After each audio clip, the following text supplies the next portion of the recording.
Hey guys, welcome back to our channel Stock Edulane. So we have come up with lecture 6 video. This is actually part 2 of lecture 5 video. In lecture 5 we have given you the overview of mutual funds. We discussed about the basics for beginners about what mutual funds are. In this video we will discuss all about the schemes of mutual funds.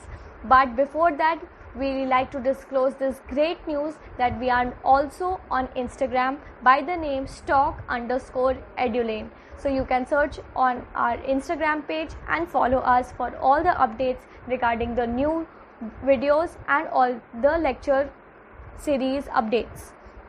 Also, on every Saturday we have a corporate quiz for you guys, so you can also follow our page and look up for that.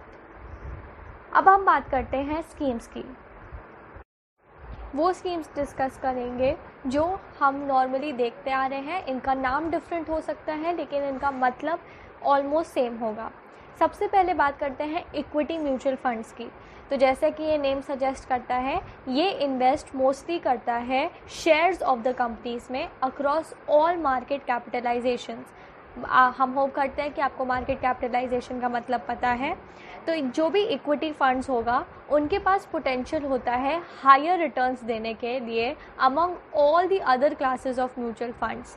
The returns provided by these equity funds depends on the market movements. अगर market bullish है, बहुत अच्छा चल रहा है, तो आपको ज़्यादा रिटर्न्स मिलने की प्रोबेबिलिटी है. अगर गलती से ये मार्केट मूवमेंट में कमी धीमे आ गया तो आपको लॉस हो सकता है. यहाँ पे इक्विटी फंड्स की फर्दर क्लासिफिकेशन होती है, तो हम आपको एक एक करके बताते हैं. सबसे पहले होता है स्मॉल कैप फंड्स. ये वो फंड्स हैं जिसमें shares of companies with small market capitalisation होता है. मिड कैप फंड्स जिसमें मीडियम मार्केट कैपिटलाइजेशन होता है. और फिर आता है लार्ज कैप फंड्स जिसमें लार्जेस्ट मार्केट कैपिटलाइजेशन होता है. और आपको पता है कि लार्जेस्ट मार्केट कैपिटलाइजेशन मतलब कि वो कंपनी अपने सेक्टर में सबसे ज़्यादा मार्केट शेयर रखती है, सबसे ज़्यादा मार्केट वैल्यू है उसके शेयर्स की, इसके लिए उसको लार्जेस्ट मार्केट कैप बोला गया है. इनका दूसरा नाम ब्लू चिप भी है. फिर दूसरा आता है मल्टी कैप फंड्स. इसमें इन्वेस्टमेंट होता है across stocks of companies of all market capitalisation. जो फंड मैनेजर है वो जो एसेट का एलोकेशन है वो डिपेंड करता है कि मार्केट कंडीशन कैसी है. जैसे मार्केट कंडीशन अच्छी हो जाएगी और जिसमें मैक्सिमम रिटर्न्स मिलेंगे, वो ये पैसा एक सेगमेंट से दूसरे सेगमेंट में चेंज कर देगा. फिर आता है सेक्टर या थीमेटिक फंड्स. इसमें क्या होता है कि एक पर्टिकुलर सेक्टर में ही पैसा इन्वेस्ट होता है, जैसे कि एफएमसीजी या आईटी. तो इन सब सेक्टर में ही ये फंड्स ऑपरेट होते हैं. फिर आते हैं index funds. Index funds are the type of equity funds having the intention of tracking and emulating the performance of a particular stock market index. Index जैसे कि BSE सेंसेक्स इंडेक्स या फिर NSE का निफ्टी. अगर हम इस index को track करने के लिए कर रहे हैं तो ये इंडेक्स फंड कहलाएगा और एसेट एलोकेशन इस अंडरलाइंग इंडेक्स में होगी. लास्ट हम आते हैं ELSS which stands for Equity Linked Savings Scheme. This is the only kind of mutual funds which is covered under section 80C of the Income Tax Act 1961. मतलब कि investors claim कर सकते हैं tax deduction up to ₹1,50,000 per year by investing in this. तो ELSS ऐसी scheme है जिसमें equity base में आपका एसेट एलोकेशन हो रहा है, आपका फंड्स इक्विटी में लग रहा है और आपको इनकम टैक्स से टैक्स डिडक्शन का भी फ़ायदा हो रहा है. अब हम बात करते हैं डेट म्यूचुअल फंड्स की.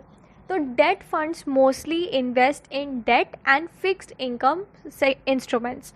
ये होते हैं treasury bills, government bond, certificate of deposit या अदर हाई रेटेड सिक्योरिटीज़.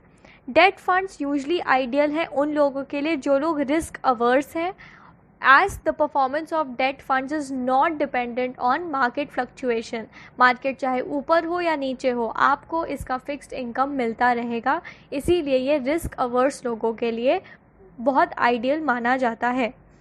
इसके फर्दर क्लासिफिकेशंस की हम बात करते हैं. सबसे पहले आता है डायनामिक बॉन्ड फंड्स।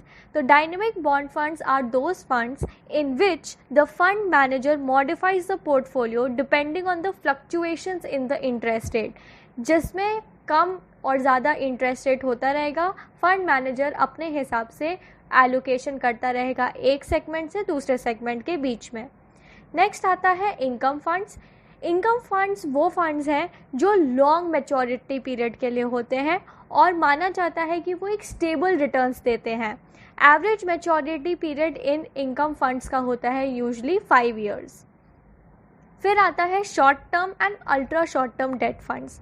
ये वो डेट फंड्स हैं जिसमें जो इन्वेस्टमेंट है सिक्योरिटीज़ में वो मैच्योर होगा 1 to 3 years में। These funds are ideal for risk averse investors. फिर आता है लिक्विड फंड्स। ये फंड्स का इन्वेस्टमेंट उन एसेट्स और सिक्योरिटीज़ में होता है जिनकी मैच्योरिटी विद इन 91 days होती है। यहाँ पे लिक्विड फंड्स बहुत अच्छा ऑप्शन हो जाता है अपना सरप्लस फंड्स पार्क करने का, और वो हायर रिटर्न्स देते हैं आपके नॉर्मल सेविंग्स अकाउंट से। Guilt funds, these are the debt funds that invest in high rated government securities, और क्योंकि ये गवर्नमेंट सिक्योरिटी है मतलब कि इसका रिस्क बहुत कम होता है। It is for this reason that these funds carry extremely low risk and are apt for risk averse investors. Next आता है credit opportunities funds. These invest mostly in low rated securities that have the potential to provide higher returns. It is for this reason that these funds are the riskiest class of the debt funds.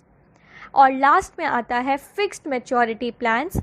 ये closed ended date funds होते हैं जिनका investment fixed income securities में होता है। ये investment सिर्फ fund offer period तक ही वैलिड होता है and the investment will be locked in for a specified period. जो भी स्पेसिफाइड पीरियड आपने चुना है उसके पहले आप पैसा नहीं निकाल सकते हैं, इसीलिए ये इसको क्लोज्ड एंडेड डेट फंड बोला गया है। अब हम बात करते हैं दो अलग तरीके के म्यूचुअल फंड्स के। तो बेसिकली एक मेथड है, ये दो तरीके क्या, दो मेथड हैं इन्वेस्टमेंट के। एक होता है लमसम मेथड और दूसरा होता है systematic investing plan which is known as SIP। ये शब्द आपने बहुत बार सुना होगा। तो ये क्या है? लमसम जो मेथड होता है उसमें एक सिंगल लार्ज इन्वेस्टमेंट करता है इन्वेस्टर इन वन गो, और जो debt mutual fund is generally preferred for this kind of investment.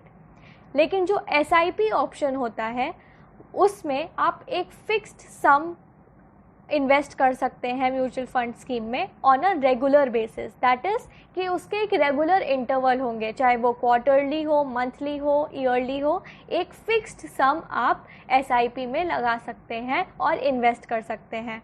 It is similar to your regular saving schemes like you have the recurring deposit account. यहाँ पे ये systematic investment planning की तरह है।